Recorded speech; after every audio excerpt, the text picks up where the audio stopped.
ఇంతమంది కార్యకర్తలు వచ్చి ఆశిస్తున్నాయంటే కేవలం ఉదయరావు గారి మీద అభిమానం, తెలుగుదేశం పార్టీ మీద అభిమానం మాత్రమే. అధికార పార్టీ నుండి వెళ్తున్నారు, కానీ మనం మాత్రం పార్టీ పట్ల నిబద్ధతతో పనిచేస్తున్నాం.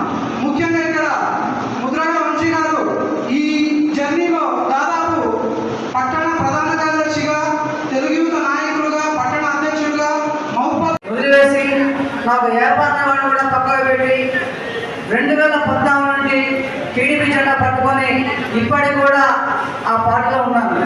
గతంలో స్థానిక మాజీ ఎమ్మెల్యే వనద హరిప్రియ కాంగ్రెస్ బీఫామ్ తెచ్చుకుంటే తెలుగుదేశం పార్టీ మద్దతుతో ఆమె అత్యంత మేడ గెలిపించినందుకు ఆ ఒక్క పోయిన మాజీ వనద హరిప్రియ నన్ను పార్టీ మారమని నా మీద ఎస్సీ కేసు బుక్ చేసి నన్ను చిత్రహింస పెట్టినా కూడా తెలుగుదేశం పార్టీ జెండాను వదలకుండా అలానే 10 రోజులు జైలు కూడా వచ్చిన వ్యక్తి నేను. నా మీద ఎస్టీ కేసు పెట్టి బుక్ చేసి స్థానిక సిఏ డిఎస్పీతో కూడా నన్ను అరాచకం చేసి నన్ను ఇబ్బంది పెట్టారు. నా వ్యాపారం నడవకుండా చేశాను. అయినా సరే నేను నమ్మిన తెలుగుదేశం పార్టీ కోసం, ఆ పార్టీ కోసం ప్రస్తుతాను పార్టీని కాపాడుతానని చెప్పేసి తెలియజేసుకుంటూ, అలానే రాష్ట్ర పార్టీకి, అలానే మైబాద్ పార్లమెంట్ వారికి, ఖమ్మం పార్లమెంట్ కూడా ఈ ముగ్గురికి నేను చెప్పేది ఏంటంటే ఒకటే, రేపు రానున్న ఎన్నికలలో స్థానిక సంస్థల్లో కానీ మున్సిపాలిటీ ఎన్నికల్లో కానీ తెలుగుదేశం పార్టీ గట్టిగా బలంగా పోటీ చేసి ఇల్లంతా మున్సిపాలిటీని గెలుచుకునే విధంగా మేము పనిచేస్తాం. అందుకు నా తమ్ముళ్ళు, నా కార్యకర్తలు, అక్కచెల్లెలు అందరూ కూడా నాకు అండగా నిలుస్తారు. మాకు మీ బలం కావాలి, మీ సహాయకాలు కావాలి. అలా ఉంటే రేపు రాన్న 5 మండలాల్లో కూడా సర్పంచులు తెలుసుకుంటాం, వార్డు మెంబర్లు కానీ, ఎంపీటీసీలు కానీ, దాని తర్వాత వచ్చే మున్సిపాలిటీ ఎన్నికల్లో కూడా మేము గ్యారంటీ గెలుస్తామని చెప్పేసి అందుకు మీ సహాయకాలు కావాలని చెప్పేసి మిమ్మల్ని కోరుకుంటూ అధ్యక్షుల వారిని ఒక ఇల్లు నియోజకవర్గం దృష్టి పెట్టాలని చెప్పి కోరుకుంటున్నాం. Thank you sir. చొరవతో ఈ తెలంగాణ రాష్ట్రంలో మనం చేపట్టడం జరిగింది. దాంట్లో భాగంగానే ఈ రోజున ఇల్లు కార్యక్రమం జరుగుతాం. మొన్న అసరాపేటలో జరిగింది, ఇతర జిల్లాలలో కూడా జరుగుతూ ఉన్నాయి ఇట్లానే.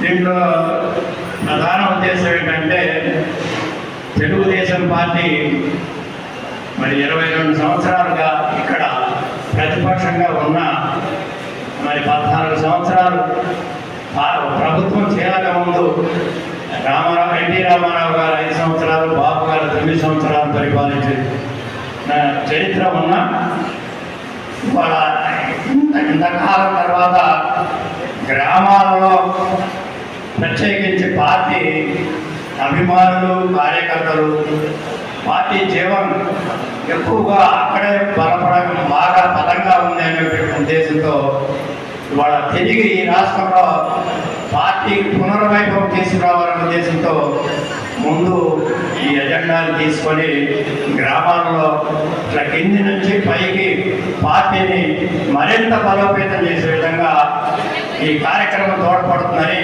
చేపట్టడం జరిగింది. వాళ్ళని కేసీఆర్ అమాతం తీసుకుపోయాడు.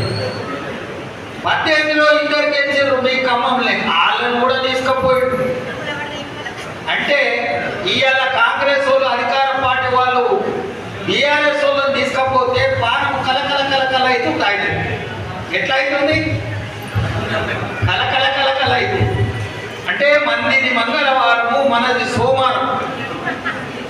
మందిది మంగళవారం, మనది సోమవారం. అట్లా బీఆర్ఎస్ వాళ్ళ సంగతి. ఆయన క్యాడర్ లేదు.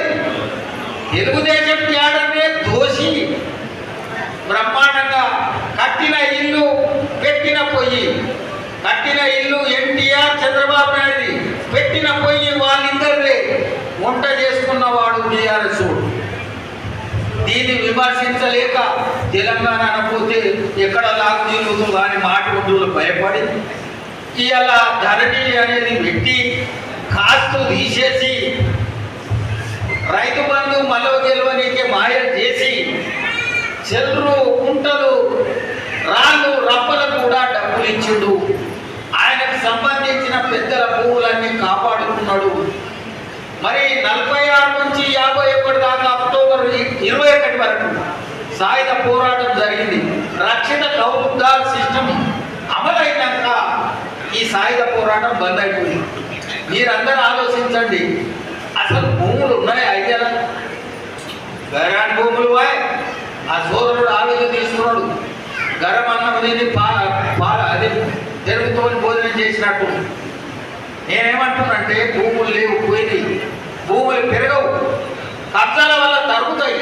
అందుకే ఎట్టి పరిస్థితుల్లో గైరాన్ భూములు కానీ సీలింగ్ భూములు కానీ ఏ రకమైన అమ్మ నాయన సంపాదించిన భూమి కానీ పూర్వీకుల ఆస్తి ఎట్టి పరిస్థితుల్లో అమ్మరాదు.